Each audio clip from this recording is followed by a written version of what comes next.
I'm joy. This is sadness. That's anger. What? This is disgust. And that's fear. We're Riley's emotions. These are Riley's memories. They're mostly happy, you'll notice, not to brag. I wanted to maybe hold one. What happened? Sadness? She did something to the memory. Is everything okay? I don't know. Take it back, Joy. Trying. Joy, no, Let wait. go. The core memories.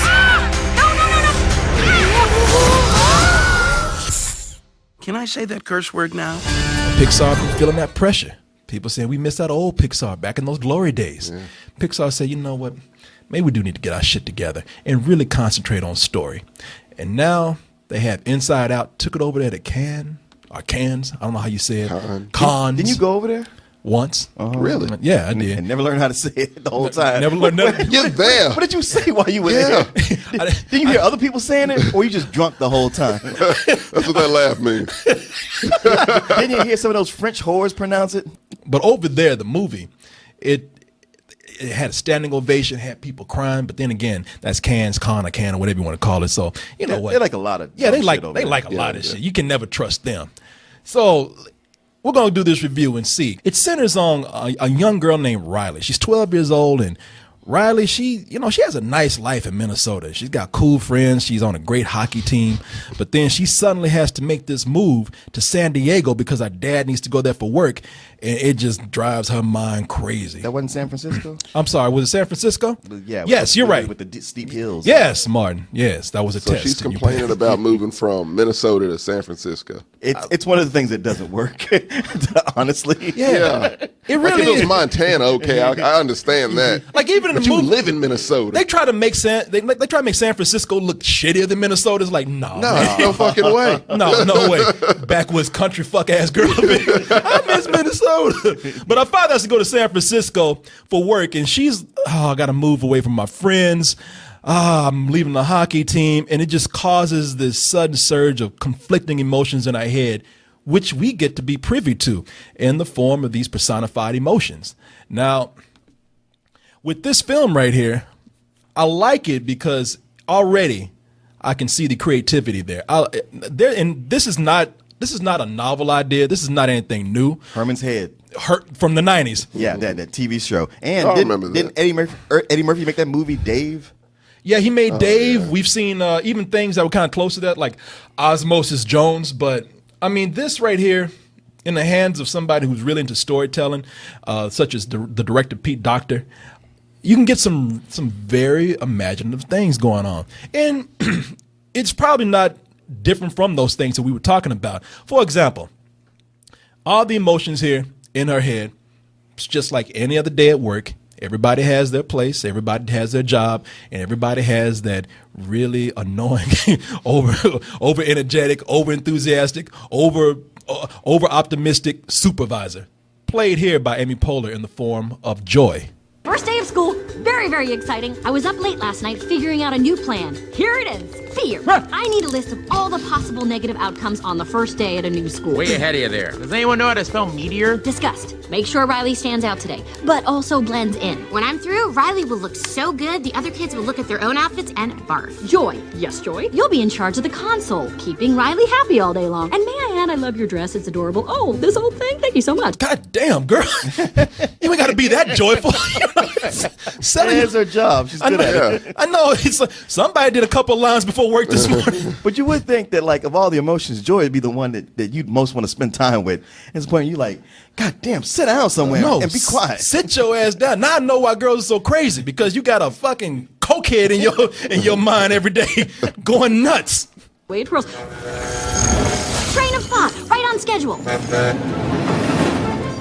Anger, unload the daydreams. Bitch, you do it. Leave me fuck alone. It's anger, don't you think he was saying?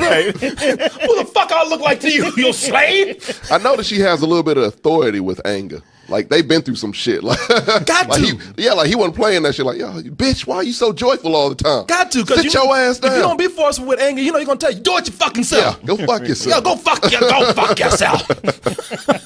Extra in case things get slow in class. Might come in handy if this new school is full of boring, useless classes, which it probably will be. Oh, sadness. I have a super important job just for you. Really? Mm-hmm. Follow me. And there. Perfect. This is the circle of sadness. Your job is to make sure that all the sadness stays inside of it. Oh, they do sadness so wrong. Like, no wonder sadness is sad because y'all treat her like shit. Yeah, man, but sadness is like schlup rock. Where it's like, anytime she does something, it's like, would you just stop touching things? You fucking everything up. Yeah. And sadness like, I'm sorry, I did it again. Well, stop fucking doing it. Yeah. And it's played by Phyllis Smith. And I have to say, she plays this well because Phyllis Smith, okay, so sadness in this movie. Sadness is that emo girl that you went to school with who, that wasn't a fashion statement for her. No, she really was sad. Yeah. You know, she was suicidal. Like everybody was waiting. I told you time the other day, like everybody in high school was waiting to hear over the loudspeaker that she committed suicide that day. Yeah, no You know? one flinches. And no one surprised. Like we would be sad, but we kind of saw it coming. Right. And she's that girl, you know. I mean, I love the way Phyllis Smith plays this role too, because you know that girl that you know was so sad that you could just feel the pain weighing her down. And I was Yeah, she's Debbie Downer. No matter what you is. say to her, she's gonna find a way like, man, it's hamburger day. I know. It's just full of trans fats though. God damn. Okay. And Like you know, her and Eeyore would just hit it off yeah. famously. like her and Eeyore would make They have a suicide pact. Yeah, they have a suicide pact. I was about to say that. You find both of them hanging from a tree one day. Oh, and Winnie the Pooh out there looking, oh, bother. But Sadness, they get they get that down too well, because I was watching Sadness in the movie, and Sadness put me in a depression. I mean, as the movie goes along, Sadness just, we're not even halfway through the film, and Sadness just gives the fuck up. So you know the way back to headquarters. I guess. You are my map. Let's go. Lead on, mind map. Show me where we're going. Okay, only I'm too sad to walk. Just give me a few hours. Oh, Come on. Which way? Left? right. No, I mean go left. I said left was right, like correct. Okay. This actually feels kind of nice. I would say that part of the movie, they get Sadness down so well that I was taken out of the film. Because do you know those commercials for depression medicine? Right. Oh yeah, and they always have the little character. Well, they have the mascot. It's a little mascot. As always, they got like a ball or something that's sad. You just feel sorry for it. You do, yeah. And like a little bit of the movie was actually like it was like watching one of those depression pill commercials. Depression hurts in so many ways. Sadness, loss of interest, anxiety. Cymbalta can help. And but you know, they're in the commercial where they try to show you how well the medicine works. Everybody like, yeah, I'm so fucking happy. And then do a freeze frame with a long list of side effects. yeah, like right there, you'd be like diarrhea, vomiting, you know. Might cause death. It might cause death. Suicidal thoughts. Might cause suicidal thoughts. You come back around where you There were. you go. But it's in the movie, it's, I would say that one of the brilliant things about it is that its imagination and inspiration comes from, there's no villain in the story. There's no real, there's no character that, is a stereotypical villain. There's no sneering guy who's trying to come in and take over Riley's head. And it's cool because they have to, so that means that the movie has to center on two different worlds, and they have so many characters to begin with anyway. Like there's no room for a real villain. Like you have the characters in the movie inside of Riley's head, the emotions, and then you have to deal with the world outside of the head with Riley and her family. They're supposed to show up on Thursday, not today. I gotta go. It's okay. We get it. You're the best. Thanks, hon. See you, sweetie. Dad just left us. Oh, he doesn't love us anymore. That's sad. I should drive, right? Joy, what are you doing? Just give me 1 second. You know what I've realized? Riley hasn't had lunch. Remember? Hey, I saw a pizza place down the street. That's one of the things that bothered me in the movie is that Riley is, okay, I've been hearing people talking about this movie made me cry.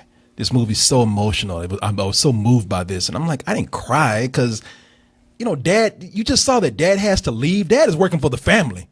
Dad is trying to get, Dad's trying to feed his family. And she's like, oh, I had to move. And I'm like, okay, I feel bad for her. Don't get me wrong. I feel bad for Riley. Riley's going through a really hard situation, but she's moody. She's a teenager. She's about to be a teenager. She's supposed to be moody. She's still a kid. You are stealing my lines, and you I was know about that. to say that's a very Martin thing to say. But do you agree with me or not? I was on the verge of agreeing with you. Until what? Until the more they went in depth with it, explaining like that right there was a moment of sadness. Just like Dad left, and her immediate was like, "I'm feeling bad," and he just left. But not the whole like, "I'm so depressed that he's not here." It started where I was where you are. I was like, man, you're not gonna sit here and tell me that she can't get over the fact, she can't grasp the concept that her father is under pressure and trying to make a life for them. Yeah. But the longer it went on, the more they explained that that's not exactly what it was. Well, I know that. How old is she? She's 11 or 12, I think. And you know something, and that's the thing with I'll tell you, that's the thing with the movie. I mean, they explain to you what's going on inside of her head. They tell you that that the emotions. See, the emotions are the ones where they got knocked out of whack. They're trying to chase certain memories, so they're being pulled into the memory banks that they've never been to. They're being pulled inside of the brains that they've never been into. And so I get that. That's why everything is. I get that's why everything is out of control in her head and why she's having all these mood swings. But it was still the way she was just getting sassy with the mom and dad at the table. You know me, man. I don't like that. Yeah, and It's because you're black. And it's because I'm black. Yeah, apparently, all these parents have their emotions in their heads where all the white parents would for some reason they're very calm. They'll tolerate that. They'll tolerate that shit. In their heads, they work things out. It's like the Starship Enterprise in there. They all work everything out, and they're very rational, and they try to talk things through. Riley is acting so weird. Why is she acting so weird? What do you expect? All the islands are down. Joy would know what to do. That's it. Until she gets back, we just do what Joy would do. Great idea. Anger, fear, disgust. How are we supposed to be happy? Hey, Riley, I've got good news. I found a junior hockey league right here in San Francisco, and get this, tryouts are tomorrow after school. What luck, right? Hockey. Uh-oh, what do we do? Guys, here, you pretend to be Joy. Won't it be great to be back out on the ice? Oh, yeah. That sounds fantastic. What was that? That wasn't anything like Joy. Because I'm not Joy? Yeah, no kidding. Did you guys pick up on that? Sure did. Something's wrong. Should we ask her? See, in my mama's head, all those voices would have been like, "No, the fuck he didn't sass me like that." What about that? Yeah, the way they're working that shit out right there, they're all like, So what are the stats on this? What's the problem? No, in my mama's head, it wouldn't be like, fire all torpedoes. Yeah. And in my head, it would have been like the Star Trek Enterprise. Oh, fuck, what happened? Shit. Oh, shit, Captain, we've been hit. They would have voted on that shit in my mother's head. Stabilize, check the engines. Shields up. Yeah. Hey, Captain, she's not taking him off. She's about to blow. Scotty, issue the apology. Yeah. Commence to fucked up face. I'm sorry. Yeah. That's one of the things. That's one of the things I didn't get. That's like, hey, it's sad, but to the point where I'm crying at the end of the movie. No, because I would have got my ass whooped at the end. There's kids out there with foster homes and shit who have a worse time than Riley does, and you're I miss my hockey team. Fuck you. Wow. Wait. So as long as there's people who are sadder, you never get to be sad. You can be sad, but Nah, man, that's what you're saying. Like, man, there's people who homeless. Well, as long as there's people homeless, I can never be sad about anything. Be sad, but my cousin died a couple of days ago, but so what? There's other people whose whole family got wiped out. So be sad, but don't be an asshole about it. Don't sit up there and be sassing your parents and shit. You realize this is a kid, right? I don't give a fuck. Yeah, be grateful. Thank God you don't have children. I'm just saying, whoop her ass. That might help out. Yeah, no, I agree with that. I go with Tommy. Yeah. Thank God you don't have children. Yeah, it's sad, but I didn't cry. I don't see where all this crying stuff is coming from. Now, I will say that this, and don't get me wrong. I'm looking at this and I'm thinking, man, there's a lot of cool things going on here. There's a lot of imagination. Like I was saying, most of the conflict that you see comes from what you just saw right there. Mom and dad trying to communicate with Riley and having having to figure out how to read each other. But they even go as far as to show you different characters in the movie, like dad. They show what's going on in his head, which is exactly what you would think would go on in a man's head. Uh-oh. She's She's looking at us. What did she say? Oh, sorry, sir. No one was listening. Is it garbage night? We left the toilet seat up. What is it, woman? What? You know, that's just how guys, like in my head right now, you know what they're doing? They're sitting back with a beer and they got their hands on their nuts. You know, it's like the movie really did capture, and by the time the movie reaches the credits, you begin to see how this concept really applies to different kinds of characters. And even though it's something that we've kind of seen before, I would say this movie takes this concept a little bit further as far as the imagination and creativity level goes. I might have some small complaints about this film, but they're very small. I would tell you, man, once I was through with this and had a couple of days to think about it, because I really wanted to come out and not make any kind of jump conclusions here, but I said, hey, you know what? This really is one of the smartest movies that I not only have seen this summer, but and the summer's just here, so you know I know it's early to say that, but so far this year, this is really one of the smartest things that I've seen. Huh. Okay, Martin, what? Martin? Well, I don't know. I mean, you know, Pixar hasn't been. They've been okay, maybe not bad, but you know they've been getting outpaced by Disney. And when I sat down for this, you know, Harry Knowles was there. He was like, "Oh man, it's gonna be one of the best ones. It's got the powerhouse." And I was like, "We're directing." I was like, "Oh yeah." He's like, "Yeah, it's a guy from Monsters Inc." And I was like, "Oh man, I ain't really." That's one of my least favorites. And I was like, you know, they're taking this concept, kind of a cliche concept, like we said, and kind of making it for kids because you know.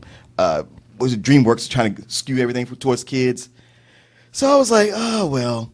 And it took about 15 minutes before I realized, no, this movie is on point. It is way beyond what you see from the trailers. Yeah. They knew exactly. You know what? Man, so many movies could learn from this that you don't put all your best shit in the trailer. You show just enough to get people interested. And everything I thought how simplistic it was going to be, there's so much more depth to this. Because I was sad about some of the stuff that wasn't even that didn't even exist.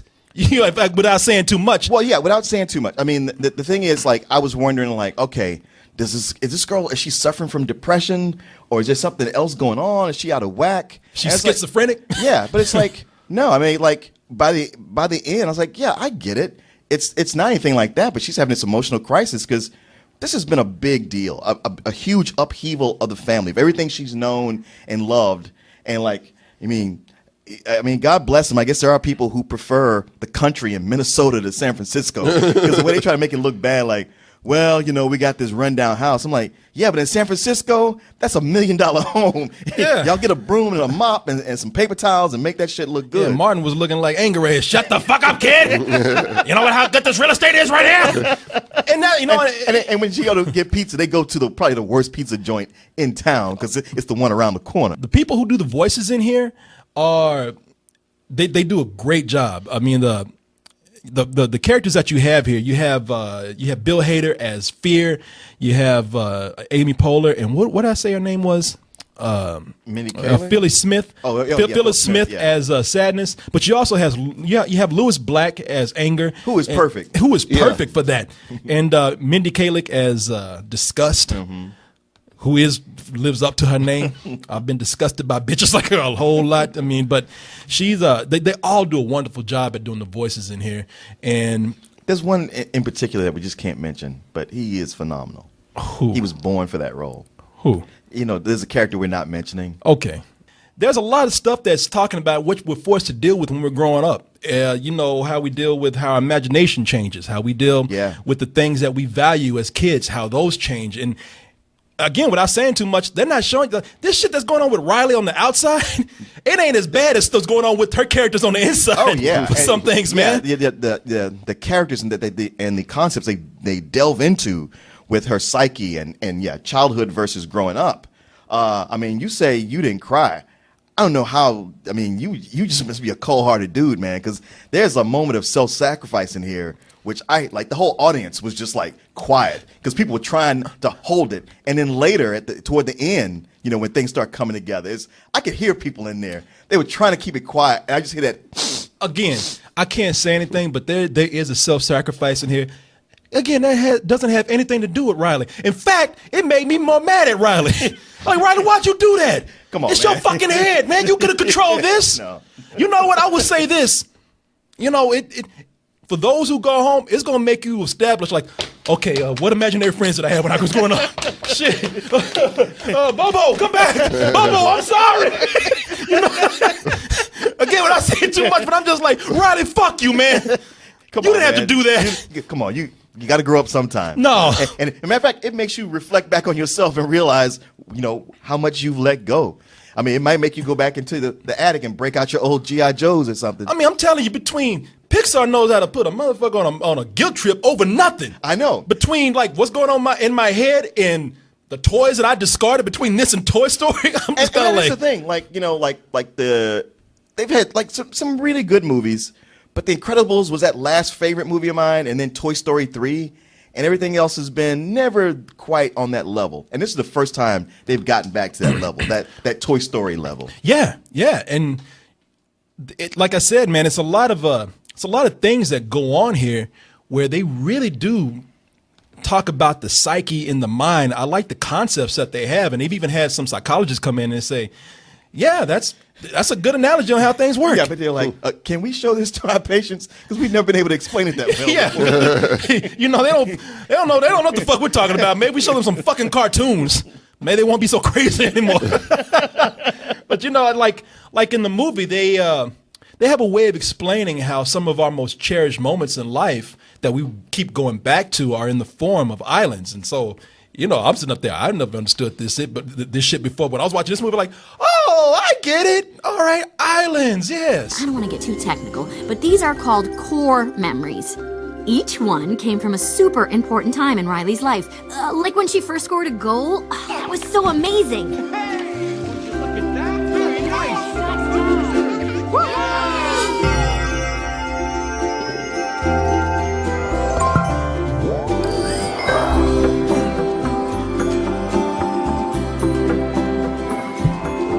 And each core memory powers a different aspect of Riley's personality.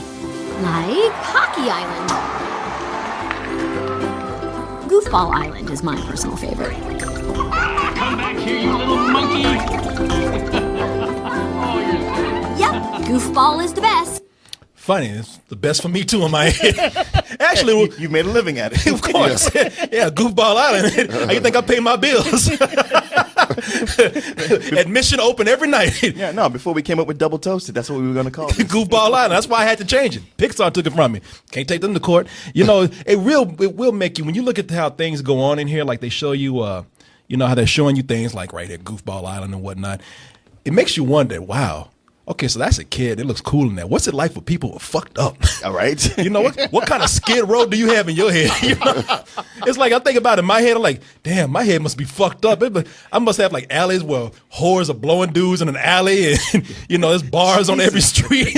Like Avenue Q or something. Yeah. It must be orgies going on in every building. It's like, Meet the Feebles. Yeah, it must be really fucked up in my head right now. Place. Yeah, you look at this, you're like, man, no, my head looks nothing like that right there. Your head's like the end of Inception. Yeah. Everything's always turned upside down. Tornadoes and shit. Well, yeah. I just think, Corey, it used to look like that. It did. Yeah. Until like that picture, when we saw him, that's what his head was. Yeah. That was inside that big-ass dome of a head was that. Until Hurricane Katrina came in and just ruined that shit. But it's, look, I'm telling you, from concept to execution right here, this is a very smart film, and it's all under the guise of a kid's film, which makes it even more admirable because it's something that kids Sucker can punches watch. you. Yeah, and kids can watch this and they don't have to know any of this deep stuff that's going on at all. It's fun enough to where they can see the characters here and how and all the character designs and all the colors they have going on. But for the adults, now you always say that, man, I wish there was I wish there were more movies where kids could watch this with their parents or could watch it with an adult. Or an adult could go into a movie like this and not have to have a kid. And the material there, if you look deep enough, it's that kind of thing. It's not a movie where a parent can go in and just be entertained. But this is one of those rare movies where a parent will go in with a kid and come out and learn something. And come out and be like, God damn, that was deep. Yeah. Like, Dad, you all right? Hold on, I'm still trying to process it. Dad's confused and shit. Is it like a movie that'll make you look at your kid like, huh? Yeah. It'll make you pick up your son and like, boy, what's going on in there? You all right? Can y'all hear me? Joy, you in there? Yeah. You knock your kid on the head. Stop it, daddy. No, I just want to be okay. Boy, you here? Y'all all right in there? But, you know, you come out, Mars, right? Dad be coming out confused and shit. Be like, shit, what's it? Daddy, oh, don't touch me. Shit, I'm thinking. Fuck. Now you walk ahead of me. You walk ahead of me. Go on, boy. Make you look like you kid. It makes you look at your kid like, God damn, son, you deep. Yeah. I'm sorry. I didn't know you had so much going on in there. Tell them people in there I apologize.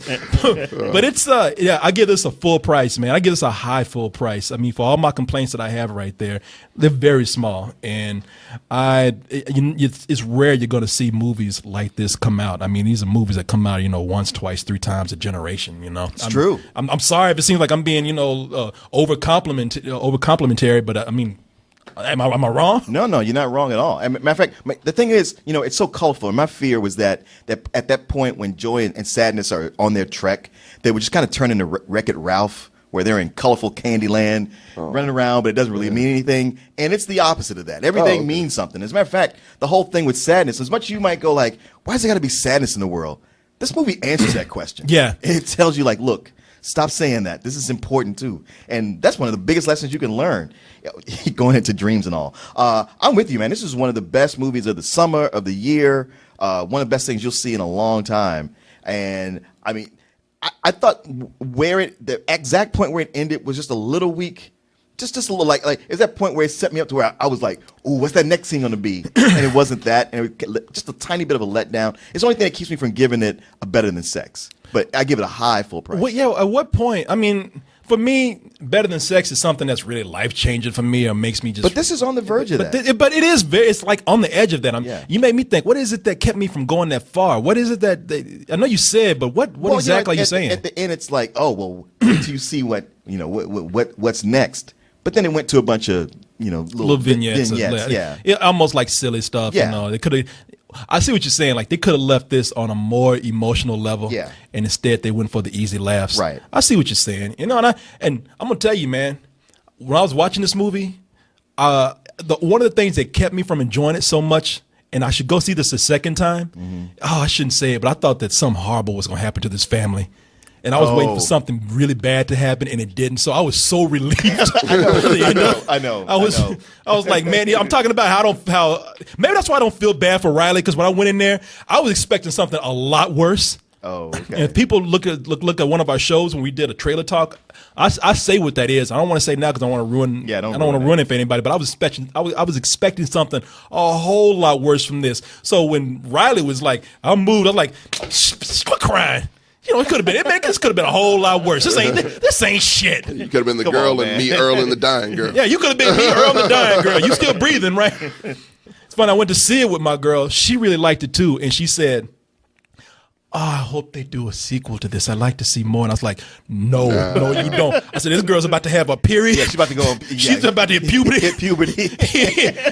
Boys and shit. What's that? Boys and shit. Boys and shit. Hell yeah. That control room is gonna go wild. Yeah. Yeah, that control room is gonna go fucking nuts, y'all thought anger was angry in this. Anger gonna take on a whole new meaning when she starts having a period. You gonna take over that motherfucker. Yeah. Imagination Land? No way. Dream Productions? Rainbow Unicorn. She's right there. I loved you in Fairy Dream Adventure Part 7. Okay, bye. I love you.